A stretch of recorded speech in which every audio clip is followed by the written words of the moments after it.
আরে আরে আরে শান্তি, মাথা ব্যথা খারাপ হয়ে গেছে, পাগল হয়ে গেছিস নাকি? কি করছিস তুই? শান্তি, এসব কি করছিস তুই? ছাড় আমাকে, পাগল হয়ে গেছিস নাকি? স্যার, দোহাই আপনার, আমি যা করছি আপনি আমাকে বাধা দেবেন না।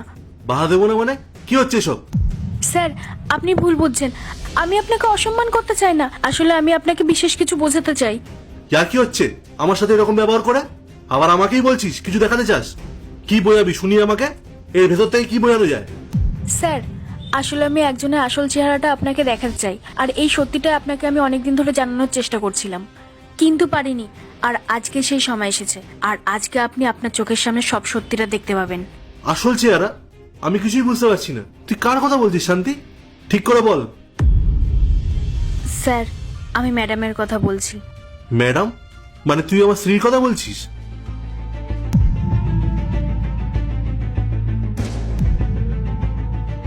কিরে শান্তি, এই পুরনো পেটিটাকে এখানে রেখেছিস কেন?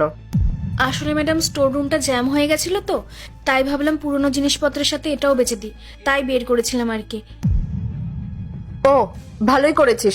আচ্ছা শোন, তোর স্যারের তো অফিস যাওয়ার কথা ছিল, ও কি চলে গেছে? হ্যাঁ হ্যাঁ ম্যাডাম, স্যার তো অনেকক্ষণ আগেই চলে গেছে। কখন চলে গেছে মানে? একটা নির্দিষ্ট সময় তো থাকবে, 5 মিনিট না 10 মিনিট, ঠিক করে বল। ওই ম্যাডাম 5 মিনিট, না না ম্যাডাম 7 মিনিট, ওই ধরুন 5-7 মিনিট আগে।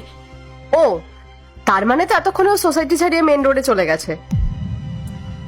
তাও তুই একবার না নিচে গিয়ে দেখে আয় যে তোর স্যার সত্যি সত্যি গেছে কিনা, যা।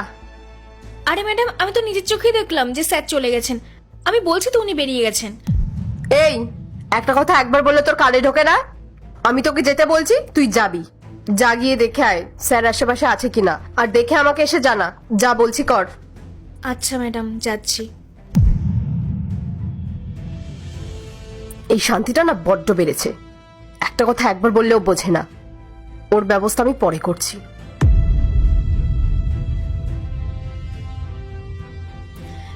ম্যাডাম, আমি গেটের বাইরে পর্যন্ত দেখে আসলাম, স্যার কোথাও নেই, স্যার চলে গেছে। তুই ঠিক দেখেছিস তো? তোর কোথাও ভুল হচ্ছে না তো? হ্যাঁ ম্যাডাম, আমি একদম ঠিক বলছি, স্যার চলে গেছেন। বলছিলাম কি ম্যাডাম, যদি কিছু টাকা দিতেন তাহলে খুব ভালো হতো। এখন আবার কিসের টাকা? এই তো গত সপ্তাহে তোকে টাকা দিলাম। আসলে ম্যাডাম, আমার বাড়ির পাশে এক দিদির বিয়ে, তাই টাকার খুব দরকার ছিল। তো রোজকার ওই একই নাটক শুরু হয়েছে। তুই মাঝে মধ্যে যে টাকার ডিমান্ড করিস না, তোর জায়গায় যদি অন্য কাজের লোক হতো তাহলে আমি এতদিনে তাড়িয়ে দিতাম। তুই যদি এরকম করতে থাকিস না তাহলে কিন্তু আর চলবে না, বুঝেছিস? ম্যাডাম, এবারের মতো দিয়ে দিন না, আর বলবো না। আচ্ছা, সব দেখা যাবে। আর তুই যে বলছিলিস যে বাড়ির কি সব জিনিসপত্র শেষ হয়ে গেছে, সেগুলো আনতে মার্কেটে যেতে হবে, তা দাঁড়িয়ে আছিস কেন? যা। হ্যাঁ ম্যাডাম, যাচ্ছি, তবে টাকাটা যদি এখনই দিতেন। এই, তুই আগে মার্কেট থেকে আয়, তারপর আমি সময় বুঝে দিয়ে দেবো। যা। আচ্ছা ম্যাডাম। ম্যাডাম, বলছি একটা কথা বলবো? আবার কি হলো?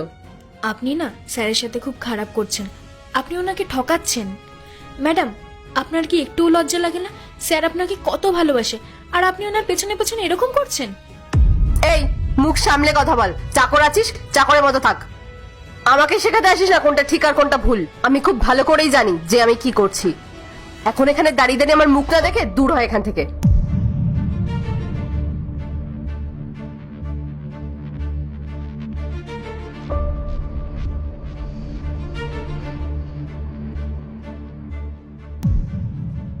হ্যাঁ বেবি, আমার বর এখন অফিসে চলে গেছে। হ্যাঁ, বাড়িতে আমি একা আছি। তুমি তাড়াতাড়ি চলে আসো। আর তুমি তো জানোই ও অফিসে গেলে পুরো 6-7 ঘন্টা পরে আসে। আমাদের এই সুযোগটার পুরো সদ্ব্যবহার করতে হবে, আর আমরা এই পুরো সময়টা একসাথে কাটাবো। তুমি দেরি করো না, তাড়াতাড়ি চলে এসো। আর ওই শান্তিকেও না আমি সবজি আনতে পাঠিয়ে দিয়েছি, ও এখানে আসলে ওকে গ্রামে পাঠিয়ে দেবো। আর বাড়িতে না আমি পুরো একাই থাকবো, তোমার জন্য ওয়েট করছি। তাড়াতাড়ি আসো, রাখছি। হ্যাঁ, বাই।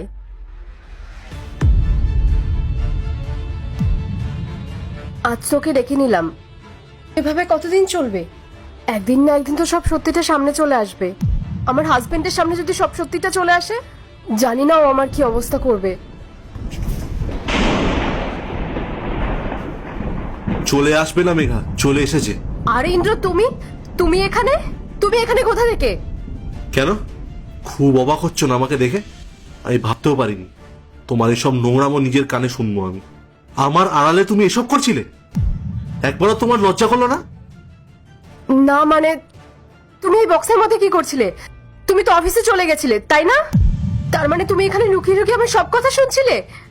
এবার আমার কি হবে? হ্যাঁ, আমি অফিস যাইনি, তার কারণ আমার তোমার উপর অনেক আগে থেকেই সন্দেহ ছিল। আর তোমার যে বাইরে একটা ছেলের সাথে অ্যাফেয়ার আছে সেই ব্যাপারেও শান্তি আমাকে সব বলেছে। আর ভালোই হয়েছে আজকে আমি অফিসে যাইনি, না হলে তোমার এই আসল চেহারাটা না আমি দেখতে পারতাম না। আর আমি জানতামও না যে আমি না থাকাকালীন আমার ওয়াইফ একটা অন্য ছেলেকে বাড়িতে নিয়ে আসে। দেখো ইন্দ্র, তুমি যা ভাবছো তা নয়, তুমি আমাকে ভুল ভাবছো। তাই আমি ভুল ভাবছি? মেঘা, আমি সব নিজের কানে শুনেছি। তুমি তোমার বয়ফ্রেন্ডকে কল করেছিলে আর কি বলছিলে? আমার হাজবেন্ড চলে গেছে বাড়ি থেকে, তাড়াতাড়ি চলে আসো। ইন্দ্র, তুমি একটু শান্ত হও, আমি তোমাকে সবটা বুঝিয়ে বলছি। আচ্ছা মেঘা, আমাকে একটা কথা বলো তো, আমি কি তোমাকে ভালোবাসতাম না? কোন জিনিসটা কমতি রেখেছি আমি? আর আমার ভালোবাসার প্রতিদান তুমি এইটা দিলে? আমি ভাবতেও পারছি না তুমি আমার সাথে এই কাজটা করলে। আমি তোমার সাথে কোনো রকম কথা বলতে চাই না, আমি তোমার সাথে কোনো রকম সম্পর্ক রাখতে চাই না, কারণ আমি তোমার মতো একটা চিটারের সঙ্গে সম্পর্ক রাখতে পারবো না। দেখো ইন্দ্র, তুমি ভুল ভাবছো, আমি তোমার সাথে কোনো চিট করিনি। আচ্ছা, তার মানে তুমি আমাকে এটা বলতে চাইছো আমি যেগুলো নিজের কানে শুনেছি সেগুলো সব মিথ্যে? বেশ, তাহলে তুমি এভাবে আমার কথা বিশ্বাস করবে না, ঠিক আছে? শান্তি, ভেতরে আয়।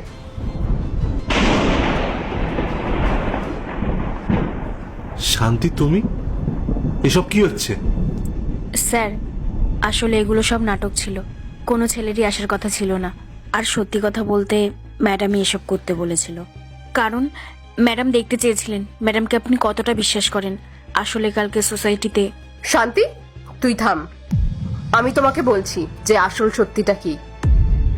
তুমি জানো, কালকে সোসাইটির সব মহিলারা বলা বলি করছিল যে যখন তারা কোথাও যায় বা কারোর সাথে কথা বলে তখন তাদের হাজবেন্ডরা তাদের সন্দেহ করে। তখন আমি তাদেরকে না খুব জোর গলায় বলেছিলাম যে আমার হাজবেন্ড একদম ওরকম নয়, আমার হাজবেন্ড আমাকে বিশ্বাস করে, আমাকে ভালোবাসে। আর এই ঘটনাগুলো যখন আমি শান্তিকে বললাম, শান্তি তখন আমাকে বলেছিল যে ম্যাডাম, সব হাজবেন্ডরাই তাদের ওয়াইফদের সন্দেহ করে। আর আমি যখন ওকে বললাম যে ইন্দ্র একদম ওরকম নয়, ইন্দ্র অন্য রকম, তখনও আমাকে বলল যে স্যারও আপনাকে সন্দেহ করে। তখন আমি ওকে বললাম যে ঠিক আছে, টেস্ট নেওয়াই যায়। আর তারপর আমরা এই প্ল্যানটা বানাই, আর প্ল্যানটার রেজাল্ট এখন তোমার সামনেই।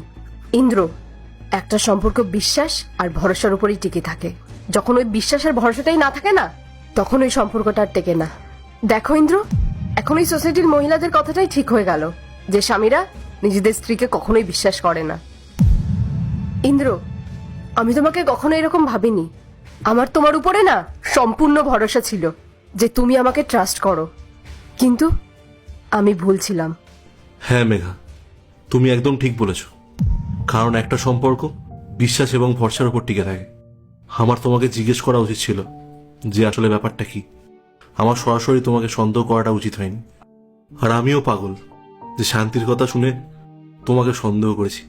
প্লিজ আমাকে ক্ষমা করে দাও, আমি তোমাকে প্রমিস করছি নেক্সট টাইম থেকে এরকম কখনো হবে না।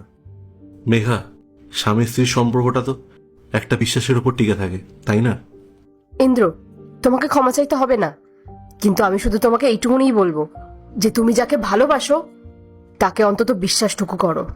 তুমি এরকম হইও না যে যে কেউ এসে তোমার ওয়াইফের নামে যা খুশি বলে যাক আর তুমি সেগুলো বিশ্বাস করে নিলে। সম্পর্ক টিকিয়ে রাখতে গেলে না একে অপরের উপর ভরসা করাটা দরকার।